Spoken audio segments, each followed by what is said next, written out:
Madame, Messieurs, au plaisir de vous retrouver cette semaine pour qu'on décortique l'actualité parlementaire. L'union sacrée autour du drapeau national effectuée chaque premier lundi du mois a une fois de plus été respectée au Parlement burkinabé. Et pour ce premier acte de montée de couleur de l'année 2025, un vibrant hommage a été rendu aux agents de l'ALT admis à la retraite et aux récipiendaires dont le mérite a été reconnu devant la nation entière au cours de l'année 2024. Dans l'objectif de connaître l'état des lieux des centres d'accueil pour enfants en détresse, la Commission du genre, de la santé, de l'action sociale et humanitaire a entendu le ministère de l'action humanitaire et de la solidarité nationale sur la question. Nous en saurons davantage dans quelques instants. L'honorable Yen Diedon Alain, président de la Commission du développement durable, est notre invité du jour. Avec lui, il sera question de la loi portant organisation du cinéma, de l'audiovisuel et de l'image animée au Burkina Faso. Voilà pour le sommet de cette édition. À vous qui venez de nous prendre en marche, vous êtes à la tribune du Parlement. Merci de nous suivre.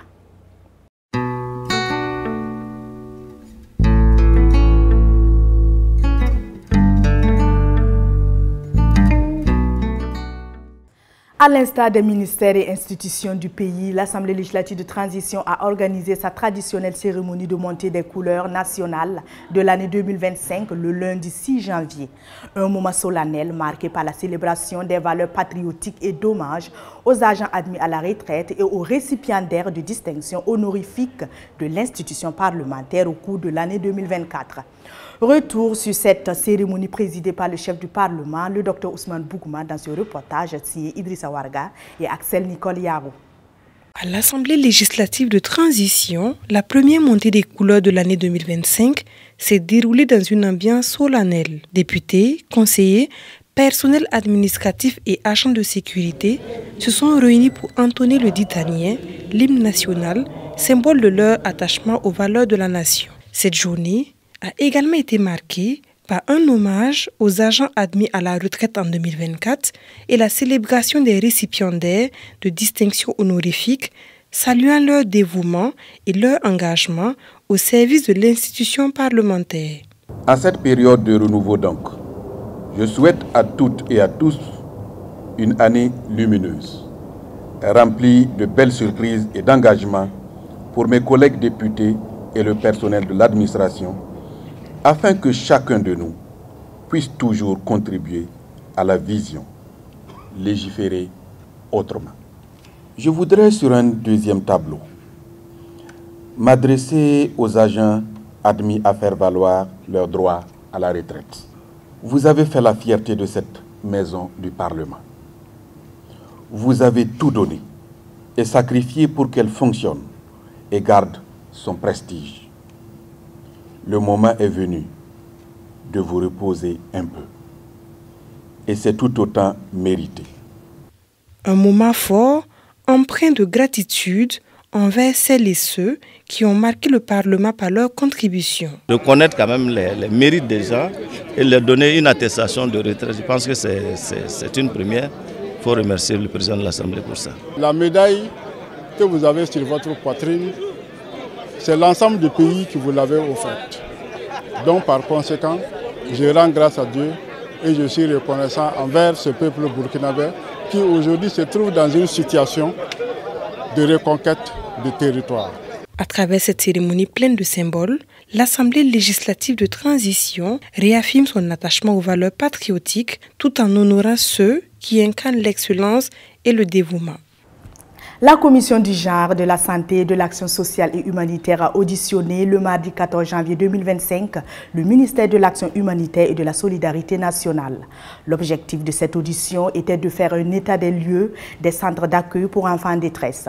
Au cours de cette rencontre, les difficultés rencontrées ainsi que les perspectives d'amélioration ont été abordées. Le compte rendu des travaux avec Innocent Darankoum et Salimata Gaïla Baro. La prise en charge des enfants en détresse demeure une priorité au Burkina Faso. La Commission du genre, de la santé, de l'action sociale et humanitaire, CSH, a récemment auditionné la ministre de l'Action humanitaire et de la solidarité nationale, Passowende Pelagie Kabri Kabouri. Les discussions ont porté sur l'état actuel des centres d'accueil pour enfants en détresse et les mesures à adopter pour améliorer leur fonctionnement. Il nous est revenu que les hôtels maternels qui ont été construits construit justement par le gouvernement éprouvaient d'énormes difficultés. Il y a une surpopulation et la prise en charge de ces enfants n'est pas toujours facile.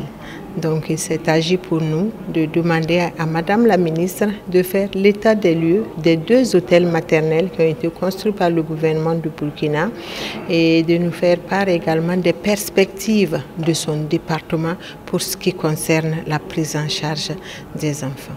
Selon le rapport présenté à la commission, le pays dispose de 84 centres, dont 2 sont publics. Ces centres hébergent au total 1023 enfants, parmi lesquels 419 filles et 604 garçons, incluant 53 enfants en situation de handicap. Nous n'avons pas l'accompagnement financier nécessaire pour la mise en place des stratégies et des politiques. Il y a aussi souvent des problèmes de textes, mais là-dessus, nous travaillons à la relecture d'un certain nombre de textes pour pouvoir mieux les adapter à la situation des enfants et la situation actuelle des centres. Les députés, quant à eux, ont formulé des recommandations au ministère de l'Action humanitaire et de la Solidarité nationale afin de trouver des solutions appropriées.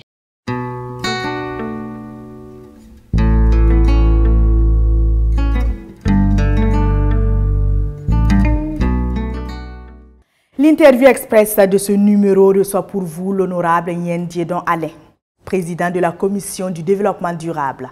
Avec lui, il sera question du projet de loi portant organisation du cinéma, de l'audiovisuel et de l'image animée au Burkina Faso. Quel est le bien fondé d'une telle législation pour l'industrie cinématographique de notre pays? On l'écoute dans cette interview conduite par Axel Nicole Yaro. Les députés ont adopté le projet de loi portant organisation du cinéma, de l'audiovisuel et de l'image animée au Burkina Faso le 30 décembre dernier. Quel est le bien fondé de cette loi pour notre pays, sachant la place importante qu'occupe le cinéma au Burkina Faso? Quand on regarde dans le rétroviseur, depuis l'indépendance, notre pays a toujours marqué un point d'honneur. Voilà, donc sur cette question du cinéma, de l'audiovisuel et de l'image animée, on s'est affirmé. Et un exemple qu'on peut donner, c'est le FESPACO. Voilà, donc sur le plan politique, les dévanciers ont matérialisé cette vision de faire de ce secteur un secteur important en accompagnant, en donnant des moyens, en orientant. Voilà. Et en 2004, le gouvernement a voté une loi pour orienter le secteur. 20 années après, le gouvernement, avec l'ensemble des acteurs, on arrive au consensus qu'il est bien d'améliorer ce cadre juridique. On sait que cette loi vient corriger celle de 2004, mais quelles sont les innovations majeures qu'elle apporte? C'est d'abord quitter de l'orientation à l'organisation. Vous voyez, donc on fait un grand pas en plus. Voilà, donc même si quelque part, à écouter certains acteurs, ça donne l'impression d'être des jeux de mots, mais dans la vision du gouvernement, c'est au-delà de ça. Autre innovation, c'est de prendre en compte l'image animée qui n'existait pas dans notre cadre juridique antérieur. Autre innovation importante, c'est de préciser les conditions d'exercice du cinéma et de l'audiovisuel. Et quelles sont les recommandations formulées au gouvernement pour une application efficace de cette loi? Ce secteur dispose de beaucoup d'acteurs, de différents profils. Et donc il est bien, une recommandation forte a été faite au gouvernement de maintenir la concertation, le dialogue, les échanges avec l'ensemble de ces acteurs pour faire en sorte que la vision soit commune et partagée et que les uns les autres nous puissions continuer à nous enrichir et à avancer avec ce nouveau cadre juridique. Ça, c'est une première forte recommandation qui a été faite. La deuxième, c'est de poursuivre les réformes. Voilà, donc, quand on voit la justesse de ces réformes, voilà, donc pour en faire véritablement un secteur, une industrie qui crée de la richesse. Merci d'avoir répondu à nos questions. Merci beaucoup.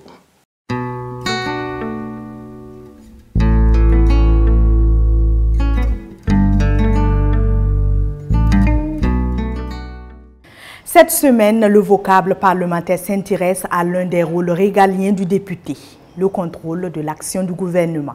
De quoi s'agit-il exactement? Par quel mécanisme les députés peuvent-ils contrôler l'action du gouvernement?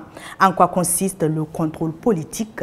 Suivons les précisions du chef de service des relations publiques de l'Assemblée législative de transition, Honora Bationo. Les questions au gouvernement sont des outils de contrôle des exécutifs par les députés. Tout député de la transition qui désire poser une question transmet le texte de sa question au président de l'Assemblée qui le notifie au Premier ministre. Les réponses des ministres doivent parvenir à l'Assemblée de transition dans le mois suivant la notification des questions. Un délai supplémentaire peut être demandé par le ministre pour assembler plus d'éléments pour sa réponse. Car très souvent, les questions écrites ont un très grand enjeu. Je prends un exemple. Un député part dans la région. Il est saisi par la population autour d'un conflit sur un point d'implantation d'une école ou d'une dispensaire. Depuis des années, le conflit demeure. Les autorités locales sont impuissantes face à la situation. Le député, ayant été saisi, décide de s'impliquer à fond pour trouver une solution définitive. Il formule une question écrite qu'il adresse au ministre compétent. Le ministre compétent va forcément envoyer une mission sur le terrain pour enquêter. Dans ces conditions, le délai d'un mois peut s'avérer insuffisant. Lorsqu'une question écrite n'a pas obtenu de réponse dans les délais, son auteur est invité par le président de l'ART à lui faire connaître s'il entend ou non la convertir en question orale. Dans la négative, le ministre compétent dispose d'une délai supplémentaire de 2 semaines. Lorsqu'une question écrite n'a pas obtenu de réponse après l'épuisement de la procédure et dans les délais prévus à l'article 143 du règlement de l'Assemblée, cette question écrite est publiée au journal officiel. Ainsi prend fin ce numéro de votre magazine. Merci de rester fidèle à la tribune du Parlement. Je vous invite à vous abonner et à rester connecté sur nos pages Facebook et web Assemblée législative de transition et à capter la 89.7 FM, la voix du Parlement radio, pour rester au parfum de l'actualité parlementaire. Merci et au revoir.